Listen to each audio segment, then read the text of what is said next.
Welcome sa Filipino Trending TV. Narito, ang top 3 most expensive motorcycles. Ecos ES1 Spirit. Ang Ecos Spirit ay isang limited titanium motorcycle at pangatlo sa pinakamahal na motorsiklo sa mundo na nagkakahalaga ng $3.6 million. Ang Ecos Spirit ES1 2010 ay inilunsad ng kumpanyang Ecos at nasa prototype category. Ang unang modelo ng Ecos Spirit ES1 Generation ay naging laganap noong taong 2009.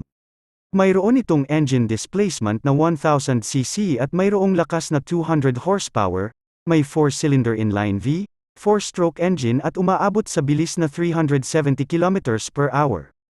Ang lahat ay carbon fiber, customized at state-of-the-art.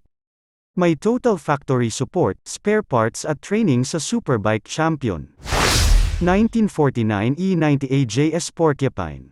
Ang 1949 E90AJS Porcupine ay ang pangalawa sa listahan ng pinakamahal na motorsiklo. Ito ay isang British racing motorcycle na ginawa ng Associated Motorcycles noong 1945 gamit ang horizontal engine designated E90S.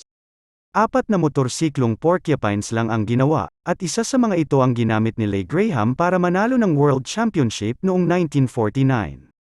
Mayroon itong engine displacement na 500cc, air-cooled DOHC parallel twin, 48 horsepower at 7,600 revolutions per minute, 2.1/8 of an inch amal GP 4-speed carburetor, 4-speed, chain final drive at mayroong bilis na 135 miles per hour.